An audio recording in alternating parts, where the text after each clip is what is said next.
welcome to our webinar on COVID-19. This is going to be a very interesting conversation, I believe, as we unpack a lot of moving parts right now that's out there. I know many of you are dialing in from all over the world, and I'd just like to say a special thanks to a number of people. I can't actually see all of you guys right now, so I'd just like to thank everyone who is dialing in from some of our partnership organisations. I believe there's academic people and representatives are on the call, potentially from University of Queensland, Griffith University, Bond, University of Western Sydney, QUT over in the States. I think it's not a great time, but if anyone's dialing in here, or the replay from Stanford and from anywhere else, University of Ohio, appreciate you being here. We have ministers or representatives from the Ministry of Health in Australia here on the call.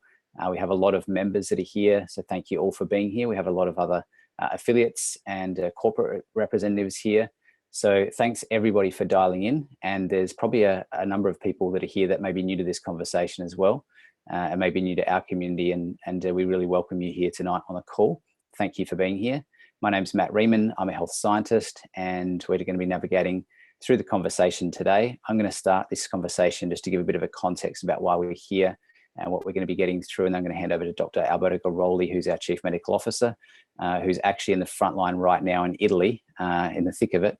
And I'm really excited to hear some updates from that side of the world and some of the particular things we're going to be able to learn from what's happening in Italy, what's been done in a great way and what hasn't been done so well that we can really start to take control of in Australia and some other regions that are still in a pretty good state for the preventative measure. So once again, thank you and welcome everybody. This is about COVID-19. We're particularly here, as everybody hopefully is aware of by now, will be by the end of this call. We're an evidence-based research organisation, and we're particularly interested in making sure that we can help the health and happiness of everybody on the planet. And so if I could make sure that my screen is working here just very quickly. We are here, we talk about precision and personalised health for everybody in the medical profession, health professionals, and even health coaches. We run some really advanced courses, in fact, some of the most advanced courses in the world on precision medicine and personalised medicine, and bring that into the clinic. And we've been working very hard on some technology to be able to bring that into the home of everybody in the world. So we're very focused on research, and one of our big vision statements is to contribute towards the end of chronic disease and pain by 2050. This has been something that was a very long-standing goal and vision of ours that was very, very much popularised a number of years ago, now when Bill Gates and Mark Zuckerberg stood up and declared the same thing. So we're in a really great environment to be working alongside amazing people that are doing amazing things. They're really pushing the envelope to be able to solve a lot of these big problems that we have globally right now. We are working with this technology in the learning space. This is to do with schools, universities, and again, I welcome anybody here from the schools. I understand we've got a number of different personalised learning schools that are here with us for this conversation. So thank you for being here and part of this. This is where we're able to apply the understanding about personalised intelligence to kids in the classroom, to schools, to learning, and how different learning types and different learning styles can really help empower kids on their journeys as they go through and grow into who they're here to be on the planet. We are helping families in a really great way right now, understanding themselves, understanding who they are, how they work as a couple and how they work with their children and each unique child that's part of their journey, and how we're able to bring a health conversation and also a behavioural intelligence conversation to the family dynamics, which is really exciting as part of this technology. Most of you, I'm hoping by now, would be familiar with Shay. Shay is our artificial intelligence that helps with our lifestyle medicine, 100% evidence-based, now live in 120 countries, and is an amazing and powerful tool to be able to help with sleep, stress, nutrition, and lifestyle. And we're going to share a little bit about that as we go for today. Applications that we have with this health intelligence in the workplace, again, thanks to our corporates that are here today, and lots of things that are changing in that space right now as people are moving home from the workplace. And we also have our big presence here in the fitness. So thank you for those who are here in precision fitness conversation. This is also a very rapidly changing landscape in terms of gyms being closed down across the board and globally. There's a lot of things that are being impacted heavily from COVID-19. So our mission here and why we're here is to deliver personalised health to every person on the planet, and particularly work towards the eradication of chronic pain disease. This is our mission, this is our vision, and this is why we're here doing what we're doing. We're very focused on and aligned with the United Nations SDGs, particularly number 3, which is all about good health. And we don't need to go into all the problems and reasons why we're here on this call today. But this is the intelligence that we have that's been developed over the past 20 years by doctors and scientists that can really bring a conversation to people in their homes where they need it most to be able to help them with their health journey. And particularly, I guess now more than ever, this is very, very relevant. As I shared, it's based on science and medicine. I won't go into the details of how Shay works. If you want to know more, there's a lot of resources out there. You can look at this another time, but it's based on artificial intelligence and machine learning, so that we can really start to learn and use a predictive analytics to meet people where they're at initially, and then learn about them over their journey to help them with their health and happiness. Scientific studies. This is, if we have representatives from the University of Queensland here, thank you for being here and for all the work that you're doing. We're currently in the process of publishing a 4-year study that's been able to show that just using artificial intelligence for health, we saw reversals, not just improvements, but reversals in signs and symptoms of heart disease, of diabetes, of obesity, and also improvements in most wellness variables, or all wellness variables like sleep, stress, pain, digestion, etc. So we're really exciting times to be having these conversations, that we've got technology and science right now in 2020 to be able to solve a lot of these problems. And we've obviously, this has been quite a big conversation in the media. We've been written up in most of the bigger organizations and been on most TV shows and things around the world. We're really here at this point in time where Shay's and this intelligence that we're discussing today about COVID-19 is able to help across a lot of different divisions and a lot of different sectors right now, where Shay can talk to Siri and Google and as an assistant for you, can broach into the precision medicine realms to actually apply the clinical application and the pharmaceutical development application to the layperson, and particularly from a natural medicines point of view and lifestyle medicines point of view, which just means simply the food you eat actually changes your biochemistry. The movement or exercise that you do or don't do actually impacts your genes. The lifestyle choices you make does significantly impact your health or your state of disease at any point in time. And this is now, thankfully, very accepted science. It's taken a few decades to get into the conversation, but it's now very well accepted that lifestyle medicine is a thing, and it's here to stay. And we're able to apply that now more than ever with artificial intelligence. We're across a digital health spectrum of all the amazing apps and programs that are working to improve people's healths and to engage people. And of course, the virtual coaching, where Shay itself is an AI health coach to be able to be there in the conversation. So the sophisticated intelligence that exists behind this is very much tested and trusted. It is precision health. It is pioneering AI. We have a lot of valuable data that we collect on people, particularly from biological intelligence and behavioral intelligence, and combining those two together to get a really unprecedented experience that we're able to really help people and communicate and connect with them in a way that they really need to hear, that resonates with their neurotype, to increase engagement and to help with sustainable behavior change, which our recent research has shown has been possible for over 4 years, which is remarkable. So this is where we're at right now. And the background there, thanks for letting me go through that for people that are new to the conversation and the context. But this is why we're actually here on this call today. We believe that we actually have a duty and a responsibility to bring a lot of what we're doing right now to the public. This is a time more than ever where all of us need to come together, where we can actually start to live and walk the talk. A lot of what we're hearing about in the news, a lot of the things that we can do to actually share a conversation with many of us around to help our fellow peers, to help our friends, help our families, help our colleagues, and really come together and collaborate. And we really believe that if we can collaborate right now, whether it's in the private sector, public sector, everybody coming together, we can solve some of these big challenges for the immediate time right now, but also to look at setting up some really great things for prevention in the future. And again, I'm really excited that we have some Australian government representatives here today in terms of the Health Ministry division, because this is a conversation that's very valid right now. And we're going to be learning a little bit about the things that have been happening in Italy, in the States, in China, and how we can, we're in a bit of a lucky position right now in terms of a little bit behind the 8 ball on the progression of disease. Now's the time for us to act and also put in some protocols for the future. So our current state of where we're actually at right now, there is no drug or vaccine available for COVID-19. And the current advice, fortunately, unfortunately, is really just avoid exposure. There's a lot of panic out there. There's a lot of fear out there. If anyone's been dialing into the media, I'm actually here in the United States at the moment, and there's a lot of widespread fear over here. There's a lot of lockdowns and shutdowns, schools, corporates, companies, people losing jobs, uncertainty everywhere. And it's really, that is the current state right now. There's a lot of people trying to think positively throughout it, but there's a lot of panic, a lot of uncertainty. And so we're here right now saying we accept that and we acknowledge that that is the current state of where we're at. The best that we've got so far with WHO, CDC, NIH have got some great steps for us to go through in the best way that we can. But a lot of that is, avoidance of people, isolating ourselves, going through the basics of washing hands, making sure we're not touching our eyes, nose and mouth, and really avoiding those exposures, cleaning surfaces, etc.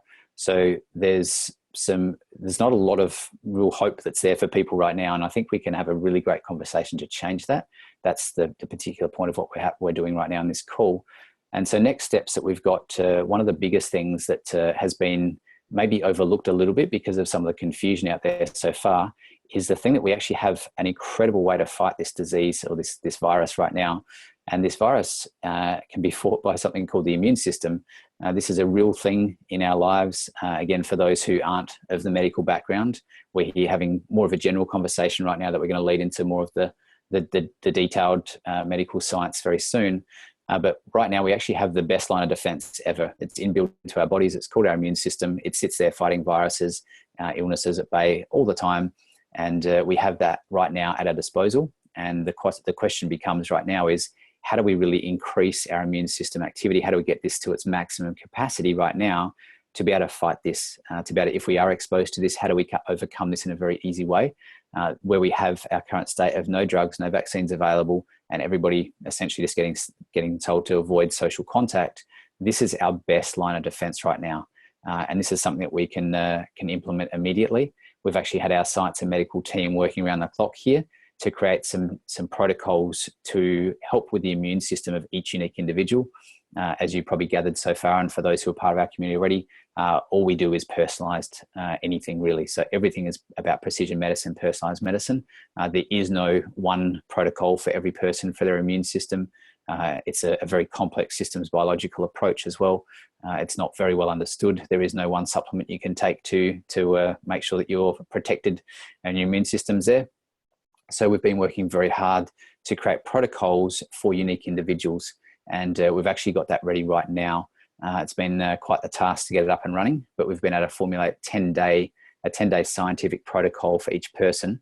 And the 10 days, or the things that happen in those 10 days, are quite different for each individual.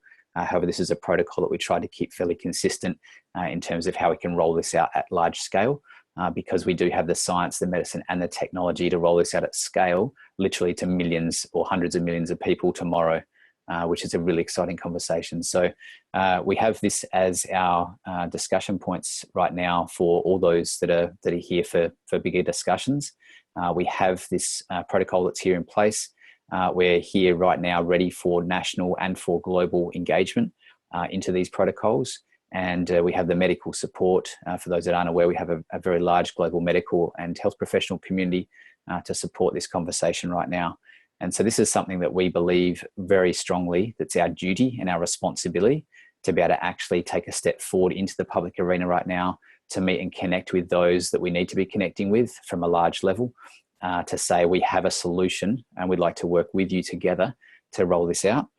This is a conversation that we've actually decided is our commitment to you, to all of you on behalf of the population. If you're in Australia, if you're in New Zealand, if you're overseas, this is a commitment that we have towards helping change the current state and bring some hope and some health and something very proactive back into the front line that's there.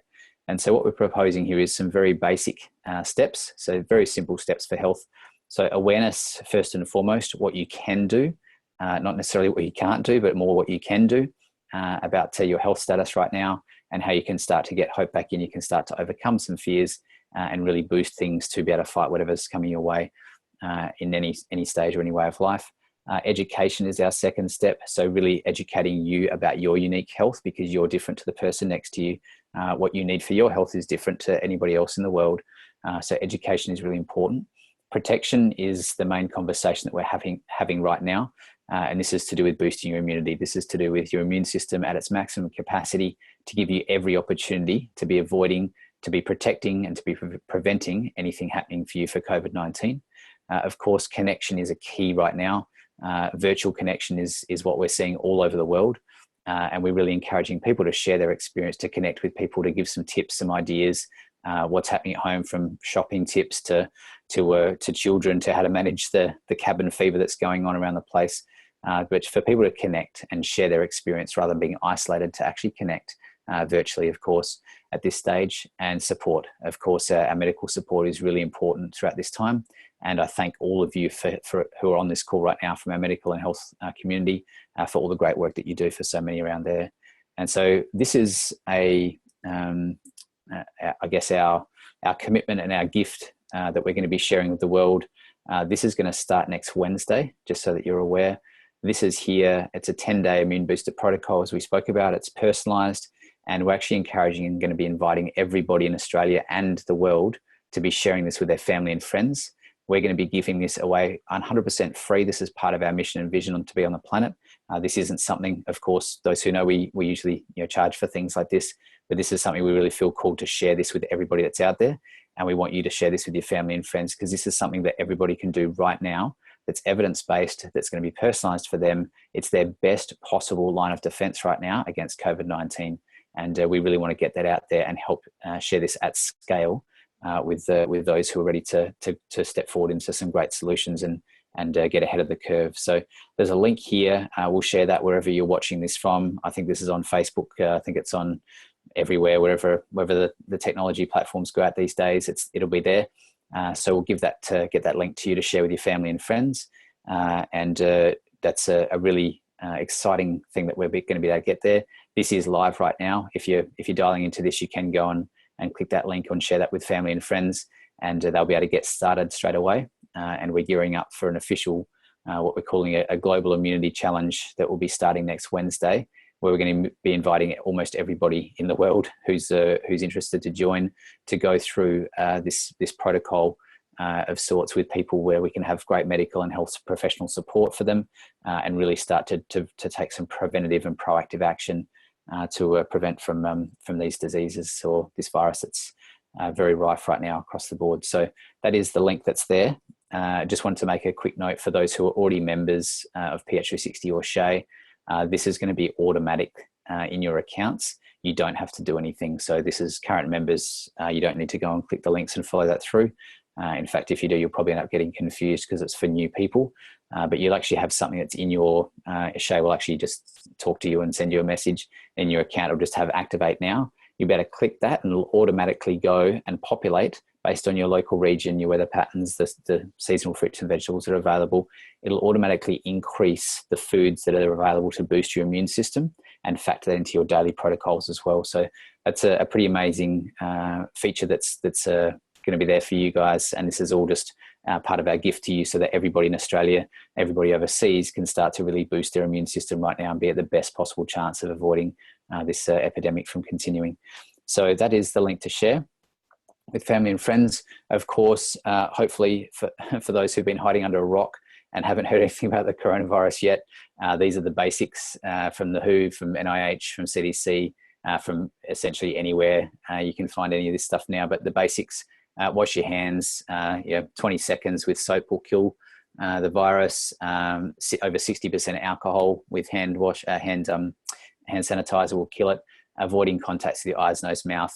Adequate sleep, some exercise, stress management, moderate alcohol consumption, social distancing and avoiding smoking. There's a lot of evidence for all these things that contribute towards either a lower immune system or some carrying of the virus or exposure. So please take note of those very simple steps that are, again, I don't think anybody could miss these across the board now. So we've done a great job of getting that out to people. So right now, our next steps, we have this commitment to you and to everybody in the world, but we're just a few small people sitting here. Yes, we're in 120 countries and we get some great exposure from that, but we're really going to rely on you guys who are listening to this to share this with your families and friends, to share this with your colleagues, share this with your networks. This is 100% free. There's no interest in this apart from helping people. We're really looking for partnerships and collaborations right now. We've got some really amazing conversations, again, with many of you who are dialing in here, but we're looking for more. These are conversations at government level. These are conversations at the bigger organizations level, like Gates Foundation, etc. They're doing great work out there that we really need to start to partner up and get this out to people. We really want to share this in the community, the government that are here. Personal ambassadors is essentially saying all of us have a duty right now. We can all play our role to actually start to help people. And this is something that even though you don't have symptoms right now, you may be carrying it and you're not aware of it. This is something that we may be unknowingly spreading this without any intent, but we can all play a role to help people around us, especially our friends and family and loved ones right now. So we're going to invite all of you to register for our Global Immunity Challenge. This is, again, the link that's there, ph60.me/coronavirus-immune boost-friends family. This is something that is live right now. It's starting March 25th, which is next Wednesday. So we're going to invite everybody. We're going to really get a lot of power behind this on social media, on organic sharing. So please just share this out there so we can get everybody engaged. This is a way that we can significantly put a stop to this epidemic that's getting out of control a lot around the world. And we're all going to do that together starting next Wednesday. So go ahead and get signed up and get registered now. Everything that you'll need will be shared with you along the way. Follow the yellow brick road, but that's the link for your family and friends to get started. And again, if you remember, then just hang tight. There's nothing you need to do right now. And you'll get notified by Shay when your immune food is ready. So that is our next steps. So anyone who's listening to this, again, if we can encourage you to share, but please, if you know people, and have some great connections with people that we believe or that you believe that would be really helpful for us to connect with, to be able to share this with people. Now is the time. This is a serious time in the world. For some of us, we might be very lucky and it hasn't impacted us in our personal lives. You just need to turn on the news to see what's happening with other people out there. And these are all our friends and family at a greater level. These are all our brothers and sisters on a global scale. And I, for one, believe that it's time for all of us just to step forward and say, yeah, we can do something. It's as easy as just sharing a link. So let's do that. Let's all get together. Thank you so much for all being here on this conversation right now with us. And I'm just going to stop sharing my screen here and just reconnect in. I'm glad to see that everybody else is still actually here. Thank you all so much for allowing me just to share the context of this conversation to start with on the call. And I'm now going to shift gears into a different space, which is more towards the medical and the scientific basis of COVID-19. For those that are here that are interested to learn a lot more about what's happening, to get up to speed on what's really at the front line right now, we've got our Chief Medical Officer, Dr. Alberto Garoli, who's here with us. And he's going to jump in. He's here in Italy right now and on the front line. So I'm just going to, without any further ado, hand over to Dr. Garoli. And again, just wanted to thank all of you for the time for me just to share that message, and hopefully a message of hope with lots of people, that we can all play a role right now. And yeah, just excited for you to be showing up for this call. And please share this as much as you possibly can with people. And in the meantime, for those who are here just from the general public, who may be overwhelmed with a lot of science and medicine that's about to come, just be prepared that we're about to delve down that track. It's usually followable. You might be able to follow along, and it might be really interesting to hear some of this. So I invite you all to stay along, but just know that this is starting to move now into the health professionals and medical professionals part of our webinar tonight. And I'm really excited for us to learn a lot more about that, to be able to get some really strong understandings, and particularly for those who are here representing the government right now, to get some really great insights to what's happening in Italy, and what we can learn from over there, what we can be implementing right now in a preventive capacity. And this is a great conversation to have. So thank you all very much again for entertaining me, just sharing that with you. I really appreciate it. And this is why I'm on the planet, to share these things. I feel really excited about the opportunity that we have now to be able to share our technology that we've been building for 20 years with a lot of the people to help.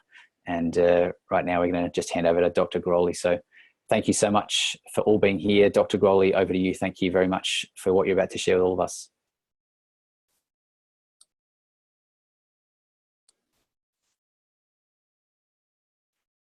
And let me just, hang on, I might just need to unmute you here.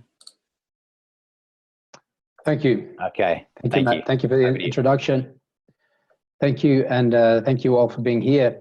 Last night I had a similar meeting with 500 people, all medical personnel because of the emergency. So I wanted to share with you what is happening here now. We are in a situation that is worse than China, and this is why I call the SARS emergency. It is a real emergency here. We're living a real drama every day. So our colleagues are fighting strenuously every day to keep people alive, especially in the intensive care unit. And what I wanted to achieve today is to give information that is solid enough, and that could build some information that is based on real patients that have real lives and real experiences. And everything we will speak about comes from hospitals. It doesn't come from virologists. It doesn't come from theories of pandemias and so on. It comes from direct experience, which is what we use to gauge the extension of this condition. And we're now sharing the message as an important note, because this particular condition, this viral strain, is attacking the alveoli of our patients, and not all the patients that are positive will develop critical conditions, but we do observe an enormous number of cases that show up in the hospitals with dyspnea, difficult breathing, and there is some information that is circulating on the internet that says it's just a flu, and every year people die for the flu. Don't worry, it's just a flu. It's not a flu. It's very important for you to understand that it is extremely contagious. Just yesterday, 6 medical doctors died of this infection because they were in touch with patients. So it is not a typical flu or a seasonal pandemia, as somebody defined it. And so I am very careful to pass the message that this is a very serious condition and produces pneumonia in many cases with rapid onset, and in some cases progressive hidden onset, which means the patients that come to the attention of doctor might not have very strong symptoms at the beginning, but then very quickly fall into the emergency case, and sometimes it's too late because we have no more places. Now that's the situation that I will show you as real proof. So that's what we want. We want to share the truth, because many of you are living in countries where the situation hasn't reached, luckily, the condition that we have witnessed in the last 4 or 5 days here.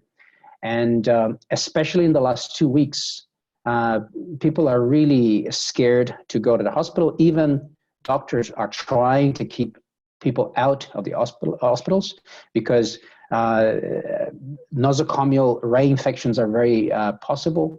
The conditions are obviously impossible to maintain completely sterile. There's opportunistic infections that ensue and so on. So people try to stay home, but even most ambulances bring sick people just when they cannot breathe. So the index, the saturation index that we allowed to have margin for hospital admission is 93%. So SpO2 should be above 93, but many patients at home are saturating 90. They still keep going.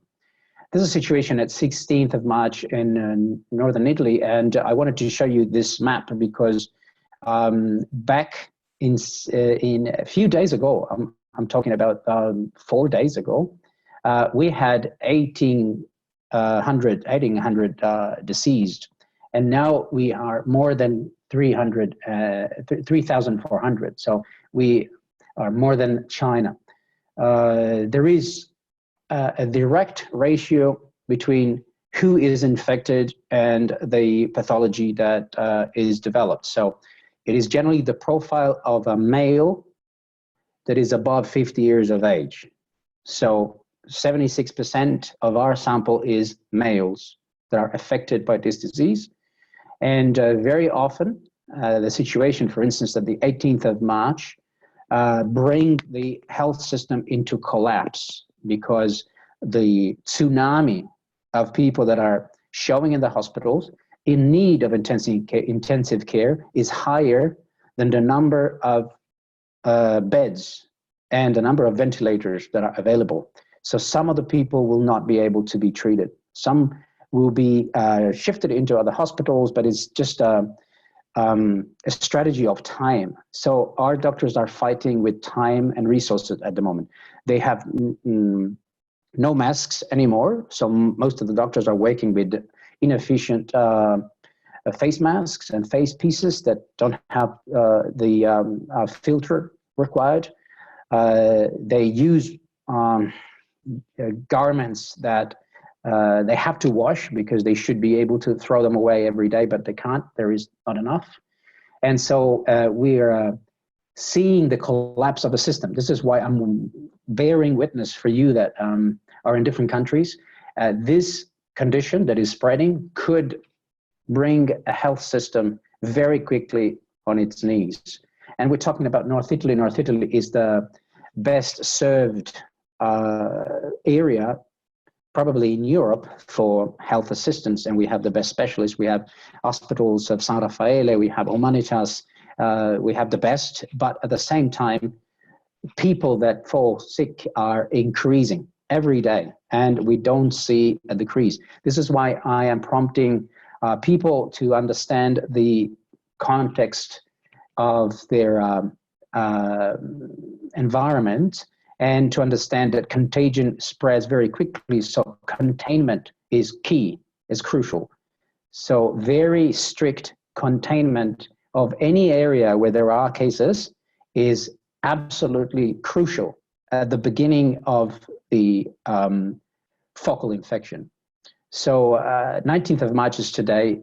We have 30,000 people in mild condition, and mild is an understatement. Some have pneumonia, but they stay home. They have to stay home. We have many people that died, but we didn't have the resources to use the real-time PCR to understand whether they were, the deceased was affected, but we knew from the X-ray. So we know they died because of bilateral interstitial pneumonia. So that's the diagnosis. People die because of the development, very quick development of pneumonia, bilateral interstitial pneumonia. So today we have 3,405 deaths as we speak, but many people are in mild condition, many are in quarantine and using all the resources we can get them, and some are discharged. So we have 4,400 people that are discharged, which is 57%, but we're observing them because the level of infection could change. What do I mean by level? I mean the intensity of viral charge to which people are exposed, and also there are studies that are proving the existence of two strains of virus, type L and type S. They reckon that 30% of the patients are affected by this S, which is a less aggressive type. We already observed different clinical signs, different parameters in our patients, and different intensity of symptomatology. And this could explain what the specialists call the viral swarms, the viral presence of different strains of viruses. H1N1 was found as well, but coronavirus is the key. Type L is also more aggressive than the S strain and causes worse pneumonias. So I wanted to focus your attention on the fact that it could be more viruses. What we need to quickly diagnose is clinical signs. Is there a pulmonary condition? Is the patient saturating less than 93? Is there fever? And the clinical signs are the index that our hospitals are using at the moment to say when all these signs disappear, the patient can go home under observation. This is the differentiation of the two types. So we don't have the ability and the resources to differentiate at the moment, but we do see different clinical paradigms. And there's also different studies on the origin and the continuing evolution of the SARS-2, but we're not so specifically directing our attention to microbiology, to virology. At the moment, we are forced to consider clinical science and work with the resources we have, which is X-ray, some CT scan. And starting from November, we already started to observe. We are running a network of doctors in Italy called AnthropusNet. And some of these doctors started with the sporadic communication of anomalies. So between December and January, we had several colleagues report various types of flu with atypical pneumonias and specific signs. One that I would like to share with you is anosmia, prolonged anosmia, which is loss of sense of smell for days, weeks sometimes. Some patients lost the sense of smell for 3 weeks. And clinical signs could be very important to characterize the typical pre-stage of infection that then in some cases could evolve in bilateral pneumonia. We were asked by some of the people that we collaborate with, some are also senators, to find correlations. Why is Lombardy, which is a region of northern Italy, and why specifically 2 or 3 towns are so affected in comparison to everything else? And a study from the University of Milan came out very quickly. You will see a plethora of studies that are new. This is old. This is a study published in 2007 in Inhalation Toxicology, and is already enlightening us on the fact that the innate immune response of people that are of a certain age is generally modulated by macrophagic activity.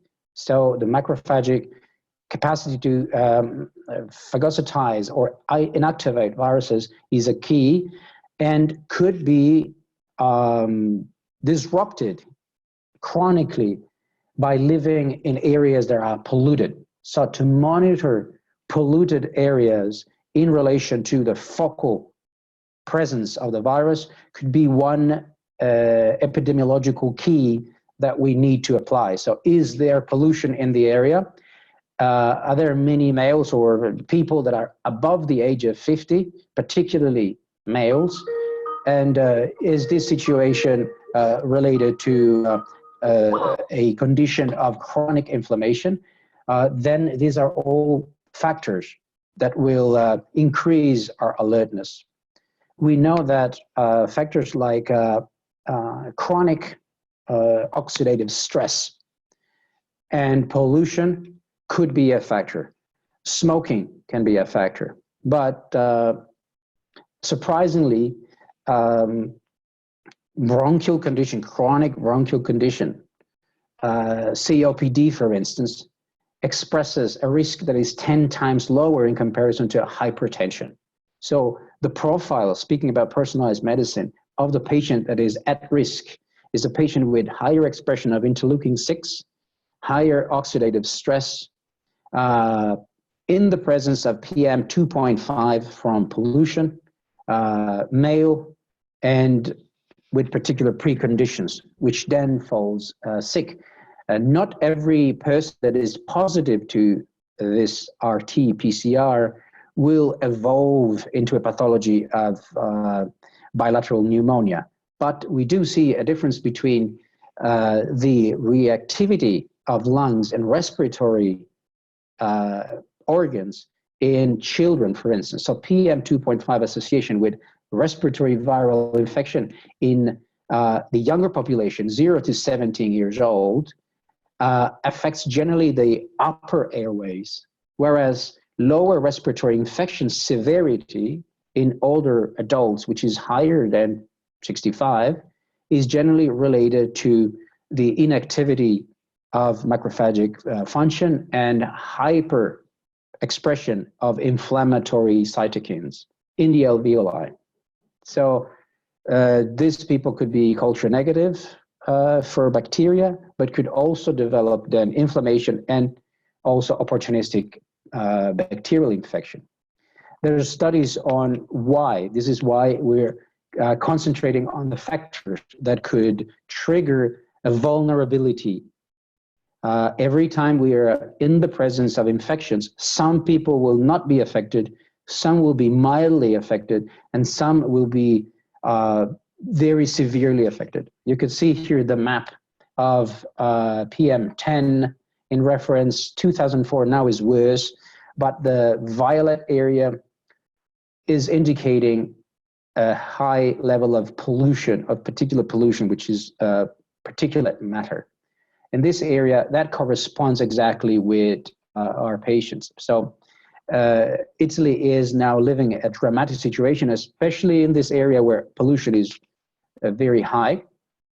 And we speak about SARS. We don't speak too much of COVID-19 because COVID-19 or any other virus, syncytial viruses, adenoviruses could trigger some pneumonia, but this is a specific pneumonia which needs to be presented, highlighted, and particularly with clinical signs explained. So SARS means severe acute respiratory syndrome. It's a syndrome, so it's a mixture of different symptoms and signs. One sign could be anosmia. The symptom that prevails in 50% of the cases is fever, a fever that doesn't get well controlled. So the first line of attack for fever is paracetamol in the patients that we have seen, but it is not effective. Paracetamol controls the fever in some patients, in some other patients has no effect whatsoever. And so people maintain this hyperexpression of interferon gamma, another cytokine, which increases fever. And with fever, you have the first inflammatory chain. The best definition of this situation that these patients are experiencing is cytokine storm. They're under a cytokine storm, which is an autoaggressive condition. So the number of cases that is infected is relevant because then you have a percentage, which is 10%, which will have particular symptoms. And the cause of death of COVID-19 and SARS in this particular sample that we can confirm, because we have SARS 2003, we have COVID-19, and we have patients in China and patients in Northern Italy. Now we have more patients here. So we do have lots of information. And the cause of death is interstitial pneumonia all the time. And sometimes associated with this pneumonia, you have heart attack, you have stroke, you have secondary illnesses that then cause the death of the patient. But the initial start of the pathological condition is interstitial pneumonia. Locations are almost always peripheral. So it is very important that radiologists operate very quickly. An X-ray or a CT scan, in particular cases, high definition CT scan is indicating certain area, and particularly is showing the progress of the disease, showing how the patient is going further into the disease or out of the disease. On day 15 out of the infection, so starting from the infection, the lesions will spread over the entire lung. Generally, the upper lobe is maintained in a different, in a condition of survival. And replication, viral replication is a factor that is difficult to assess, but is also a factor that keeps the inflammation ongoing. The lower lobe and dorsal side generally have more blood flow, and the immune response is likely to be the factor of lesions. So how much blood carries the cytokines, and then the inflammation is also a factor. When all this inflammatory condition, plus the chronic exposure to pollutants, plus the ventilation system in the hospital or clinic, very important as well. Make sure that any clinic where you will possibly be in contact with, make sure that they have a very, very good ventilation system, because viruses, this virus, RNA virus, spreads through droplets, and these droplets will be dispersed as aerosol in the air and then be filtered and then maybe passed throughout the entire hospital, which is a risk. So very important to have very specific filtering system for the air that is circulated in the hospital. SARS is confirmed, SARS-2 is confirmed through RT-PCR, which is basically real-time molecular test. And a lab here does around 90. When they really run fast, they can do 100 swabs a day. We can get so many swabs from people, but then the lab has to run them, and it takes time. So it's a slow procedure. Preferred procedure to confirm is clinical signs from radiology. That's the best thing. Cough is generally followed with shortness of breath, and then some other conditions could trigger risky situations. But one of the first line of treatment at the moment is hydroxychloroquine, 200 milligrams twice or 3 times a day, and remdesivir injection. So generally, when the patient is hospitalized, they get a treatment. Now, we do have information on this treatment. We do have information from China. We're developing our stats, and we do have information from France as well. We know that remdesivir is reducing the spread of the virus, but most importantly, we have a cheap drug that is working on, we would say at the moment, it's just preliminary, but on a good number of patients, and that is hydroxychloroquine. The other drug is a monoclonal antibody that is used generally in arthritis. The fact that hydroxychloroquine and interleukin-6 inhibitors are used in the hospital and generally used for arthritic patient confirms the fact that is a very strong inflammatory condition that causes the rapid onset of symptoms and death in the patients, particularly the patients that are older. Doesn't mean that younger patients cannot be affected. They are affected, but they might be able to survive to all this inflammatory condition. An important parameter that you need to check in your countries is the R0, which is basically the reproduction number. How many people a paucisymptomatic, a person that has low symptomatology or no symptoms at all, could spread. Because the incubation has been debated, discussed. Incubation of this particular virus has been said to be 5 days, but we observed a longer incubation in many patients. So patients that are infected 20 days ago and could show inflammation now. The average time that we see at the moment is 11 days. And the basic reproduction number represents the average number of secondary infection that person A could produce. And the international parameter at the moment for this is 2.5. Chinese have seen more. Again, we're probably not observing the same strain of virus because some people get infected very quickly. Some spreaders, some vectors, and generally younger people, because they have no symptoms, they have more contacts, they spread it quickly. Then they go visit their grandfather and mother. They're in contact. They actually spread the virus very, very quickly. Fever, cough, shortness of breath are the first signs, but fever is not always there. Fever is just a sign of systemic inflammation as a response towards the inflammation. The most important part to consider is this virus allocates itself, especially in older people, in the alveoli and causes ARDS, which is the symptomatology, the cluster symptoms that then cause hypoxia. So the treatment is not only supportive care, medications are available at the moment. We see all the protocols in the hospitals, and the people that are released from the hospitals, they go home with a therapy, which I will discuss in a few seconds. This is in Italian, I will translate it for you. I just wanted to show you what we're correlating and we're getting from the hospitals. The correlation between patients that fall sick and then get admitted into intensive care is hypertension. So hypertension has a risk factor that is 10 times higher than COPD. So it's not particularly the lung that is affected by the cytokine storm, but the immune system that overreacts and allows this because the lung is covered with ACE2 receptors. And this is the key that the virus uses to penetrate tissues. So ACE receptors are overexpressed in patients that are generally suffering from hypertension. So ACE is like a key. ACE2 receptor is like a key that allows the virus to penetrate.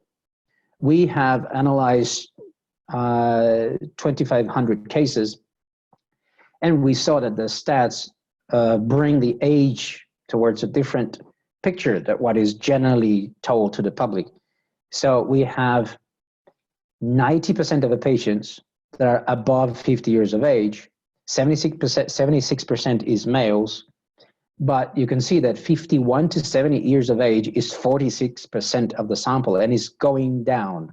It means that we're seeing more people that are younger in average than 70 years old. So the virus is also probably changing, but 18% of the patient generally require intubation.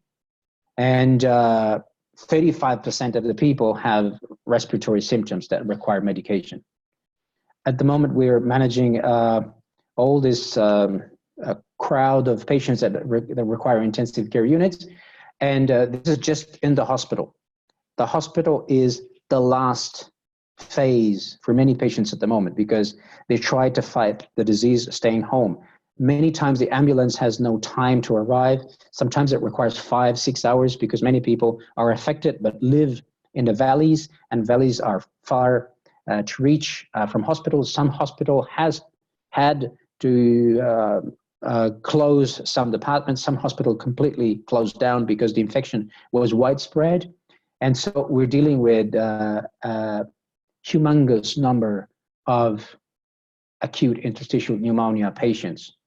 And we need to deal with that before it happens and after they're released from the hospital. In the hospital is just whatever the specialists can do with their therapies. But before they get admitted into hospitals and after they're released, it could also be our job, knowing what they can eat, what kind of strategies they can operate to put at bay the contagion and so on. So these lesions are seen in these radiographs, and they were seen in China as well. They're confirmed. So at the moment we have a corona score, and the corona score indicates to the radiologist, to the specialist, yes, that's the pathology, without the need for the real-time PCR.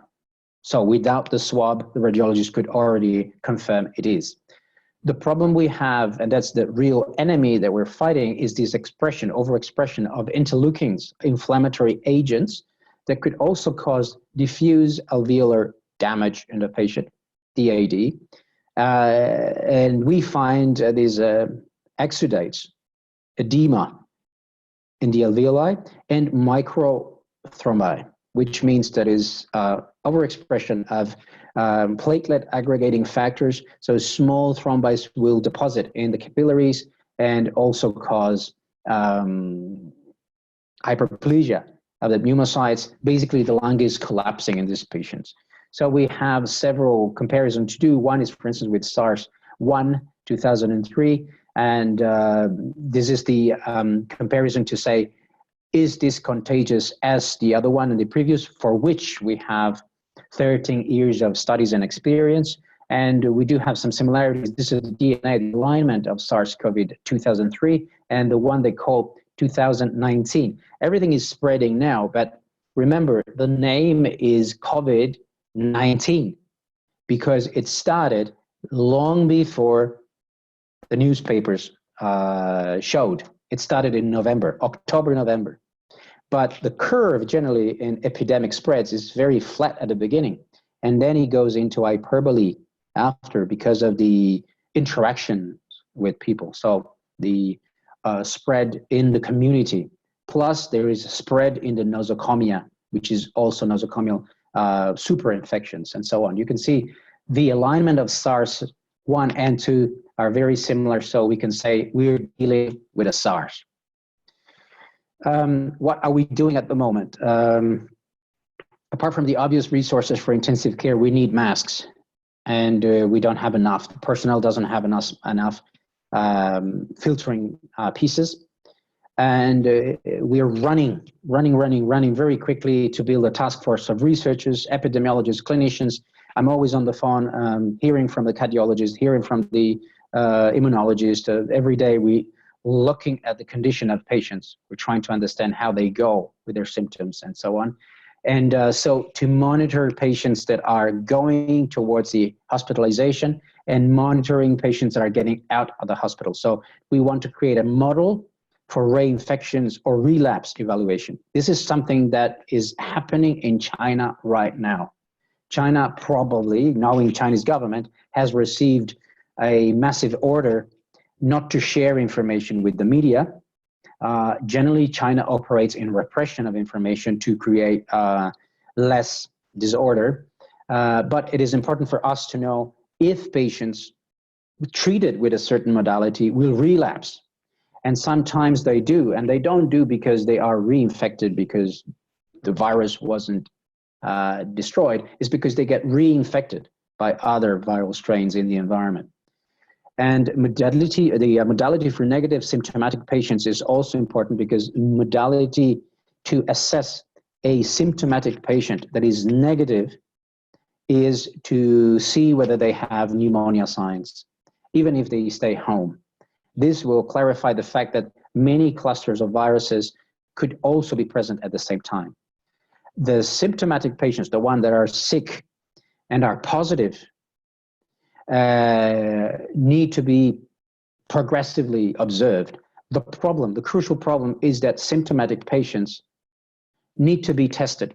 And at the moment, unless you are almost on the verge of death, they won't test because the swabs are there, but the reagent and the capability of testing is overwhelmed. So they don't do as many tests. What they are using in the hospital is now a drug called tocilizumab, which is a monoclonal antibody that inhibits interleukin-6, which is involved in this process of inflammatory conditions of the lung. But I have done lots of research on the patient, and I add some information that I'm sharing with colleagues and doctors. It is my personal belief at the moment, and then we will see with time, that a clear relationship between the expression of interleukin-8 and actual worsening of the patients in patient forms that exist. Interleukin-8 is overexpressed in conditions of inflammation, and a very important part of this is that interleukin-8 will affect the lung, the alveoli, and cause respiratory distress syndrome. So the mortality for SARS, ARDS, could also find a correlation with interleukin-8 hyperexpression in these patients. This is something I'm sharing because it's my personal understanding of what I see, my personal understanding of direct experiences of these thousands of patients that we're seeing. And every day we have 200, 300 people that die, not that get tested positive, they actually die every day. The management of corpses has been overwhelmed, so they had to use the military trucks to move the corpses away. And it's a tragic situation at the moment because people die and the family cannot even say bye. There is no contact. There is no funeral because it's a gathering. So people die in solitude in the hospital. Is a tremendous situation. And we need to do something to actually operate contacts, network, everything we can do to keep people healthy in their homes so that they will not flood the hospitals. One particular factor that we see chronically in this patient is a sequence of events that leads to lung inflammation with recruitment of neutrophils. And then the neutrophils will deposit in the pulmonary interstitium creating inflammation. This is where interstitial pneumonia takes place. And then acute respiratory distress syndrome takes place. Pneumonia will deposit these infiltrates. So even the alveoli will have a hard time dilating, because the gluey substances, the fibrin and all the other proteic plus water substance will decrease the capacity of the alveoli to dilate and to receive oxygen. So ARDS, acute lung injury, and a respiratory inflammatory condition is related to interleukin-8, and the hyperexpression could be typical of certain types. In particular, we see in younger people, the expression of this interleukin-8 will corroborate reaction to allergens, and these patients will be reacting as in a form of allergy, like hay fever or a mild flu. But in older people, it would cause strong airway inflammation, airflow obstruction, bronchospasm, and then edema. So it depends on the age, but we have expression of histamine, which is the typical reaction you have in younger people with bronchospasm and allergic symptoms. But in older people, you have a different reaction, which is what I am trying to study, because I haven't seen too many papers on this.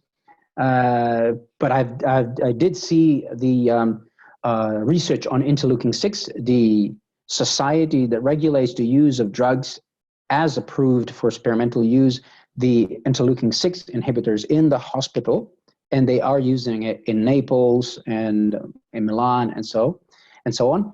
But I haven't seen too much about this interleukin-8 expression, which is something I bring to the attention if there is any doctor or researcher in the crowd to further the study of this particular event with chemotaxis and cytokine activation. There is one drug that is found over the counter that could be also used, and we're trying to see whether other doctors have the ability to test it. It's very low risk, and it is generally used as an antihistaminic, and it's oxatomide.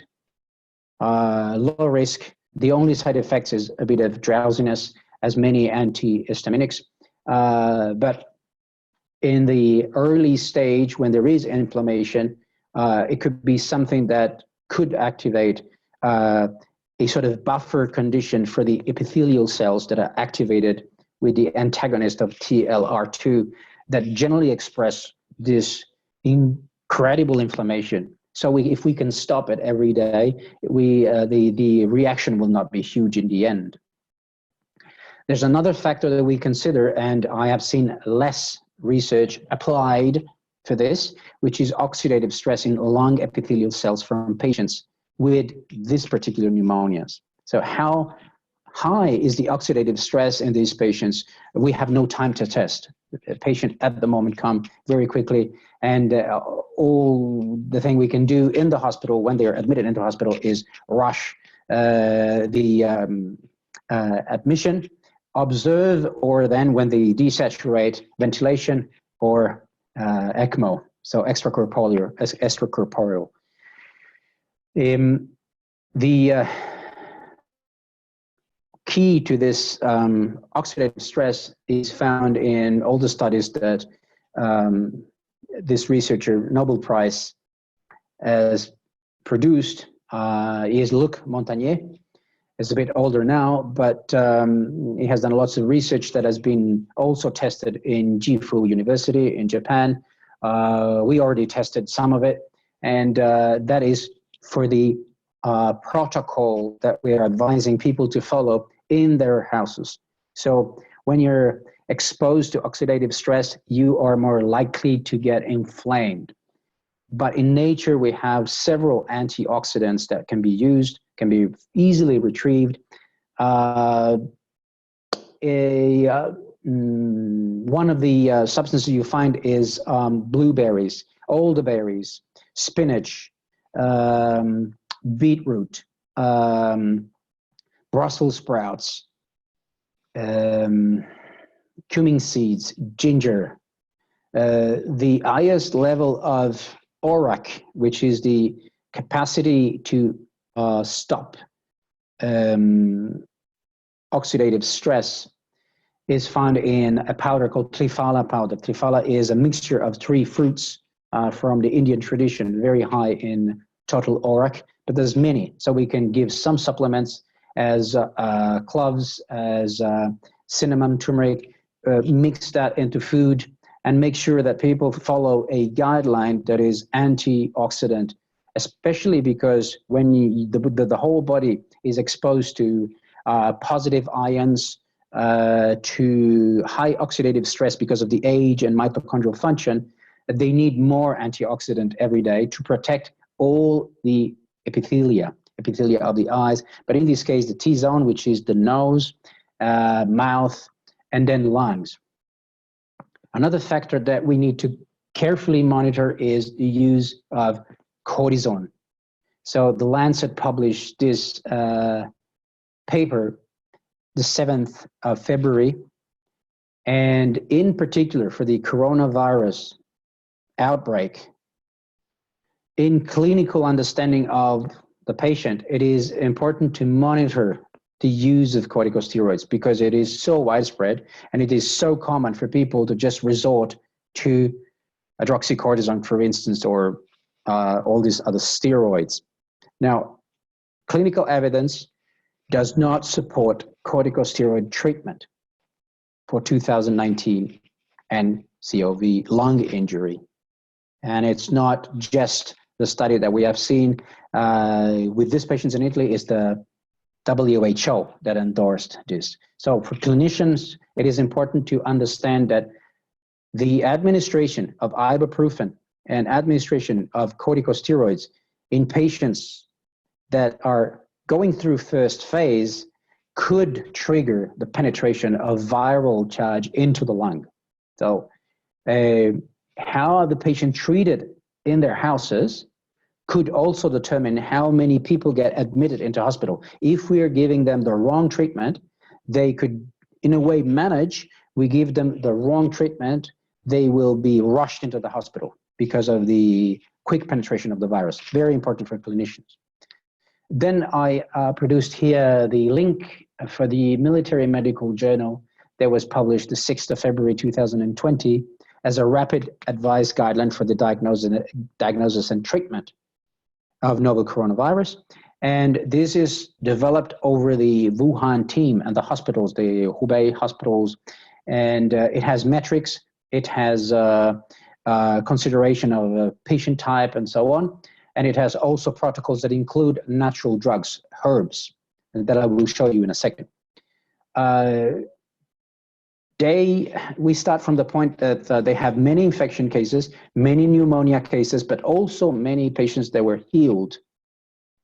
And we investigated if there is a correlation between the use of the protocol plus phytotherapy, or just the protocol, or what happened in their patients that ameliorated the condition so that they got healed. They use traditional Chinese medicine. Chinese universities and Chinese government endorse traditional Chinese medicine. They do phytogenomics, nutrigenomics, proteomics. They do all the studies required to accept a phyto drug as a particular molecule that acts in a specific way. And the effectiveness of plant extract mixtures on patient treated in Chinese studies with COVID-19 was very positive. 90% of the population had improvement after the administration of plant molecules. The rationale behind this was the interference with ACE2 transport receptors. So we select plants that interfere and compete with the key mechanism for viral penetration. So because the strains of COVID-19 lead to intense reaction called the cytokine storm, the less receptors are available, the better. So we can compete with plants, for instance. infection starts locating the ACE2 receptor, binds it, and then penetrates in the human cell. There is one factor that I consider important here, which is the presence of catepsin in the cell at low pH that allows the viral charge to break into the cell. So lowering the pH, a diet that is full of meat, bread, soda, sugar, acidifies the system, and then brings the body towards a state where viral entry is more possible through the host cellular membrane. So a diet that is too acidic, the classical American diet with lots of fries, lots of bread, lots of soda and sugar, is also to be considered as a risk factor with a weight that hasn't been assessed so far. In Chinese protocols, they used remdesivir, which is an antiviral, then the tocilizumab, which is the monoclonal antibody that is used normally as a control or interleukin-6, and hydroxychloroquine. That's what they're using at the moment. This is the Chinese protocol, this is the Italian protocol, and probably the protocol that will be proposed. So they say there is no drug. That's not true. There is no vaccine. Yes, that's true, because it requires time. Probably they will have so many measures by the time that the vaccine will be ready, that the vaccine will not be needed because we will reach flock effect. Flock immunity is reached when so many people are affected or develop contagion. So therapeutics and triage strategies for this disease at the moment appears like that. That's a flowchart of what happens when a patient is admitted. There are criteria for admission, and is hypoxia, oxygen saturation below 93. I spoke with other people, they say, well, 90 is still okay, but most say that we need a buffer because the lung damage could be so quick that then the patient goes 86 very quickly, 85, and then they require immediate ventilation. And the flowchart will consider fever. For instance, is there a fever that is higher than 37.3? That's also a particular factor. In older people, it is true. 37.3. In younger people, we should consider higher temperature because the body temperature of a younger person, unless they are hypothyroid or anemic, is generally higher. So after all this is confirmed, there's home care, and what is prescribed generally is an antibiotic. Azithromycin is prescribed at the moment. There's also confirmation from the French research team. Measure 2 is transfer to hospital, a latency time when they're observed and then discharged. And then measure 3 is isolation, repeated tests, and then respiratory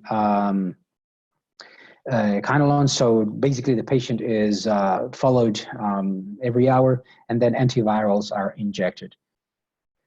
And you can see the progression of this particular patient that could have different phases, could have different severity of cases. But we do know that drugs are used. They say there are no drugs. That's not true. There are drugs, and these drugs are used at the moment in combination. There is a protocol. And you can see here, for instance, this is the interference of hydroxychloroquine with the ACE2. That's why this drug is used, for the same reason. It's because it has the effect on lysomotrophic agents of the cell surface that express biosynthesis of new ACE2 on the lung. So this is the work the French team produced, and we already know that the most informed doctors are using this also at home with patients that have severe symptoms, a combination of hydroxychloroquine and azithromycin. That's what they're using. And they do see that percentage of patients with PCR positive nasopharyngeal samples, so they are positive for the inclusion of the criteria for COVID-19, they're treated with hydroxychloroquine only or mixture. And the best results so far I can share with you from the French team and from the patients that we have seen is a combination of these two drugs. So the combination exists. They are doing it right now on the patients. The work was developed by Dr. Gautret, and the treatment has been now put in place in many hospitals and as a treatment at home. Chloroquine is a potent inhibitor of SARS coronavirus infection and spread. There was an article published in 2005, so they had time to test it. And we also wanted to investigate what was the particular effect apart from the ACE2, and we do see that there is a vector factor in chloroquine as a zinc ionophore. It is important to say that chloroquine should be administered by a doctor, by a clinician. I suppose there are clinicians during this conversation. Last night I was discussing with 500 people, and most were doctors. Today we have probably 100 people. I suppose there's doctors. Consider, of course, and for people that are not doctors, that every drug should be monitored and administered by a doctor because they do know the side effects of chloroquine. For instance, QT heart factor, and the fact that chloroquine could also cause eye damage for a long period. But we're talking about 10 days treatment for this case. Another important part of the zinc effect is that most older people are low in cellular zinc. So it is a risk factor just to be old or just to be exposed to a diet that is poor in oligo element. So you're old, you're exposed to a very acidic diet that is low in zinc, the predisposition for pneumonia, plus other morbidities that then lead to pneumonia and mortality could be also associated with zinc status. So inadequate stores of zinc could be a risk factor for pneumonia in the elderly, but I would say in people older than 50. And that is very important to remember. Where do we find zinc? We do find zinc in many foods, but also we do find zinc and beta-glucan in champignon mushroom and in oats. So patients that are more at risk, older patient, should be administered a diet that contains, together with their dietitians, we have many dietitians in our network, so dietitians could quickly put together a sort of protocol that has enough zinc, enough beta-glucans in a diet of the patients that stay home. Top 10 foods highest in zinc are oysters. That's good for New Zealand because they have many, so they can use that. Beef, I would say tofu, firm tofu as well. If you can find zinc in capsules is also good because you can dose the milligrams. But the idea is to provide older people and people that have a tendency to catch flus very often with more zinc. Mind you that if you take seeds like pine nuts, pecans, cashews, every seed that is taken out of the shell will generally be treated with sulfides, which could trigger inflammation and trigger allergies. So the best idea, since many people will be home, is to buy every one of the seeds with a shell, break it, and then eat it, rather than just buy it pre-opened, because for conservation, to keep it, to store it, it has to be treated with substances. And sometimes we just had 3 cases of a huge load of goji berries that came from Asia, and they were full of toxins, including pesticides. So it is very important to understand where is this product coming from.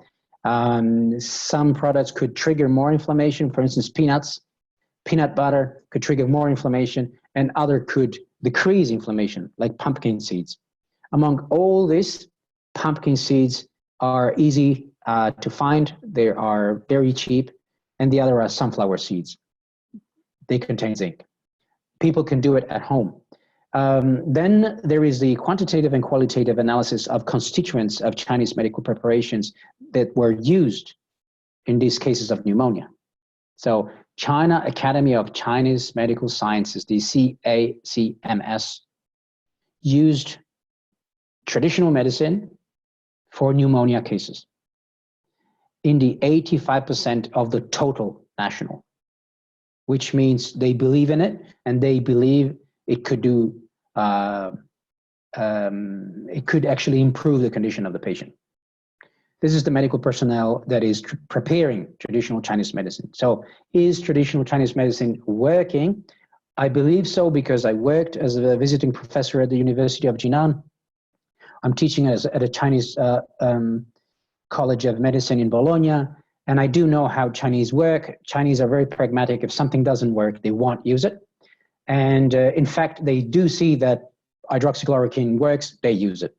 So we do have their experience as well, something we will never have outside of China, because China is the only place that really does incredible research to find the active principle alkaloids, iridoids, flavonoids of the plants they're using in their tradition.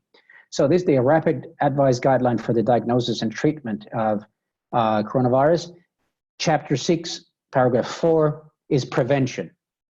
And in the slides, you have the link. Just a few pages ago, I gave you the link. Prevention is important as a community. So disinfect the environment, improve healthcare management, keep a distance. It is also important as individuals. So take proper nutrition. I would say not too much if you're not doing too much activity, because you're decreasing, you're staying home, you're decreasing activity, so you reduce calories. And then also detect the molecules that are mostly effective. And there is one plant that provides polysaccharides that are stimulating the macrophagic activity, and this is the Astragalus mongolicus. It has been produced in several studies. There's a lot of research. There's a Chinese research.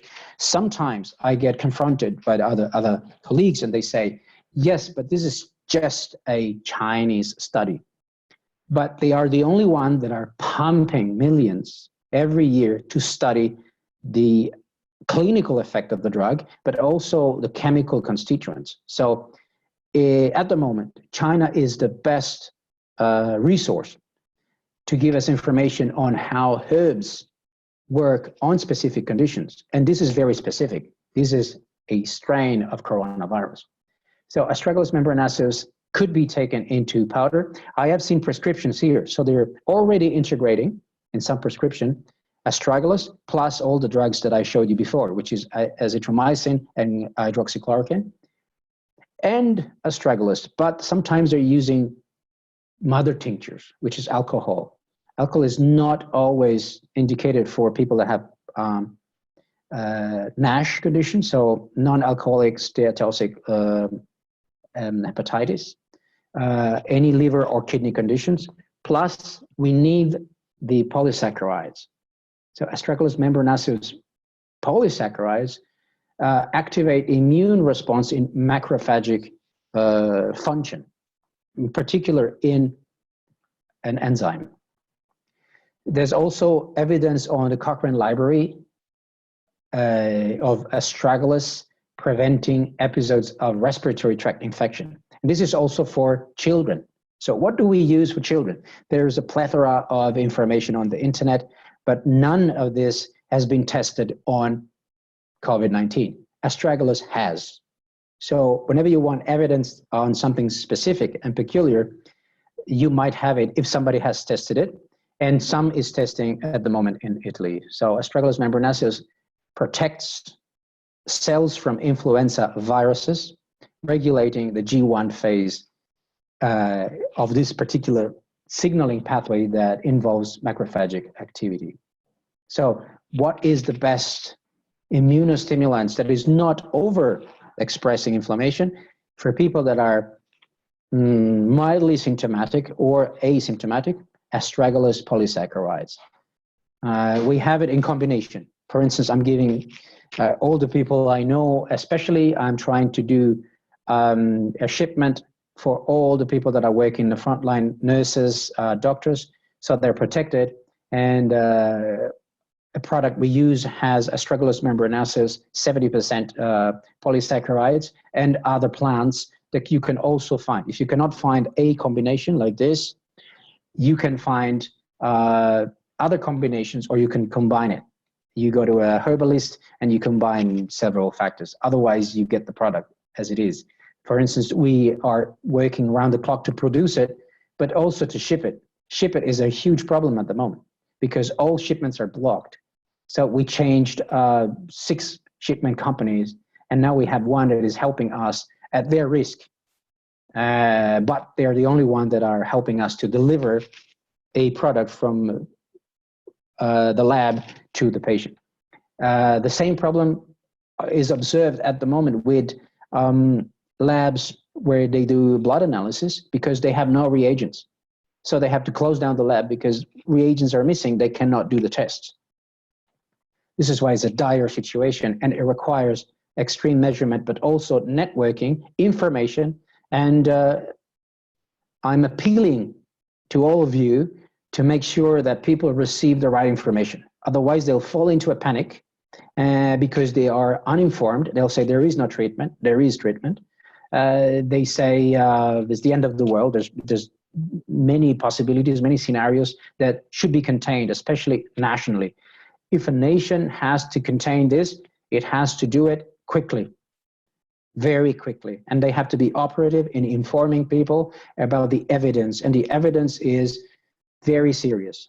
That's not a joke. People are dying because of pneumonia. So, for instance, protection of Astragalus polysaccharides on alveolar macrophagic activity is what we want, and there are studies. There are studies on the effect of interferon and mediation of the interferon. It means the fever will not be like an ardent, destroying fire if modulated by Astragalus polysaccharides. The other substances you can find easily in nature, you can advise to patients, are all the cruciferous elements and the plants that contain isothiocyanates and sulforaphane. Sulforaphane is also an antitoxic, an anti-inflammatory, and delivers antioxidative effect on the epithelial cells of the lung. So we are more sure for the health of our patients if they are including in their diet, integrating their diet with sulforaphane-rich foods. Broccoli is one, and it needs to be crisp cooked. So you need to steam broccoli for 3 minutes, but you will not boil it. Otherwise, you will dilute the sulforaphane into the water. You steam broccoli and you have 300 grams, half a kilo per person every day for 10 days. And then you have enough sulforaphane if you don't buy a pre-made supplement. There's also other plants that you can find in nature. This is the most used plant in the Middle Ages for pulmonary conditions, and it was exactly prescribed by doctors historically in the moments where they had lung infections. And that's Raphanus sativus, very easy to find.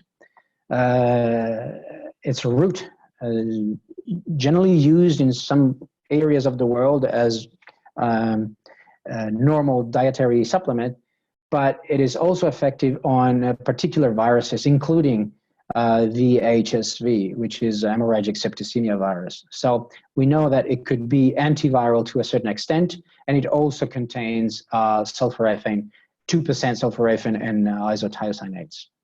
So can these plants, can a diet do something? Absolutely, yes. Not only statistically, but specifically because we know that TCM used on over 90% of patients in Hubei province had good results.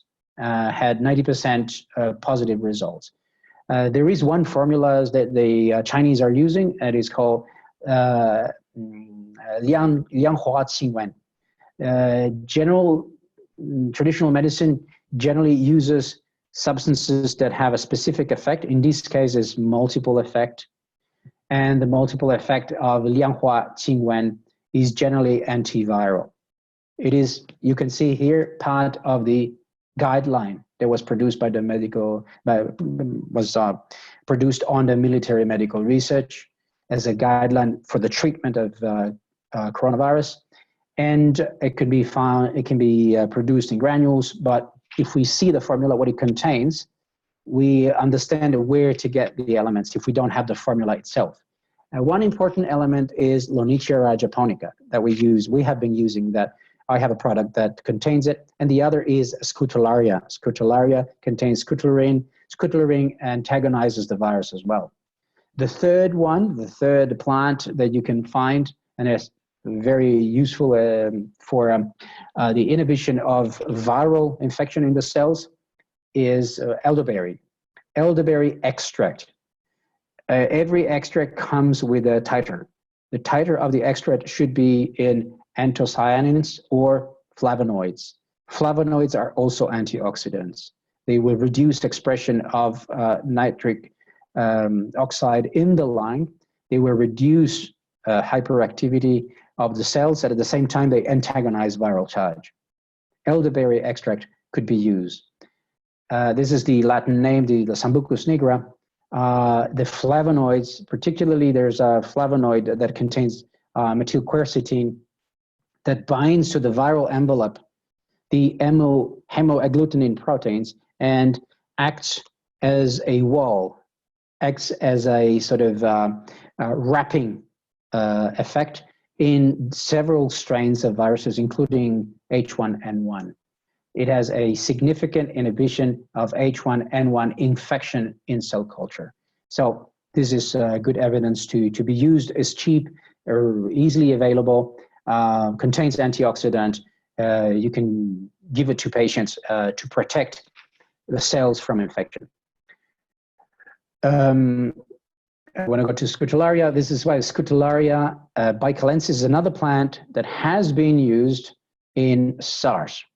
So we have, for instance, bicaline as a constituent that has anti-SARS effect, and it has been tested for 2019 NCOV.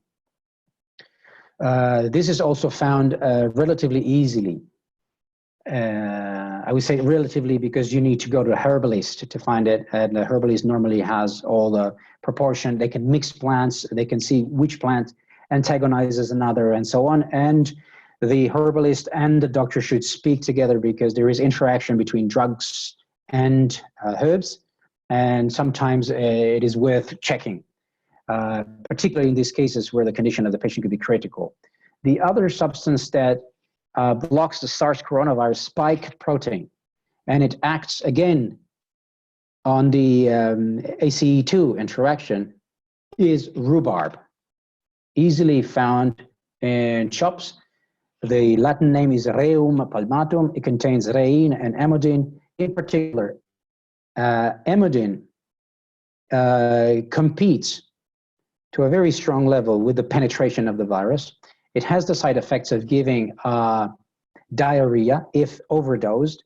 So the side effects you will have with a high dose of rhubarb extract with tighter amodin will be diarrhea. If the patient is already dehydrated, is contraindicated, so you can only take a lower dose. But we do know that it has an effect of impeding penetration of coronavirus's spike protein linking to the ACE2 receptor. So it's good evidence. The other evidence we have of something simple to find and to be prescribed by naturopaths and herbalists is glycyrrhizin, extract from the licorice root. There is evidence that glycyrrhizin inhibits SARS association coronavirus and H1N1. Also, we know that the effect of glycerin and glyceric acid on the entire body has a sort of cortisone-like effect without the side effects of cortisone, which is immunodepression. It has one side effect, which is elimination of potassium. So anytime you're using glyceric acid or glycerin, you can also use it in addition with antiviral. So a patient that is taking antiviral at home, like remdesivir, for instance, or ribavirin, they're compatible. The only side effects will be loss of potassium that could cause tachycardia on a patient, especially if the patient is older, or hypertension. So if the patient is hypertense, they need to be monitored when they're administered with licorice root extract. So I reached the end of the presentation, and I wanted just to give you all the substances that are available and absolutely evidence-based, not only in general cases, but coronavirus, this type of coronavirus, and other swarm viruses that you will find anyway, like H1N1, for instance. So I thank you all for the patience, and I thank you for the presence that you have and you might have with your patients. And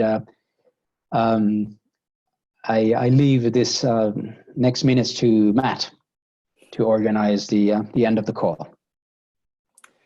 Oh, thank you so much, Dr. Garoli, for the amazing insights that you shared right there.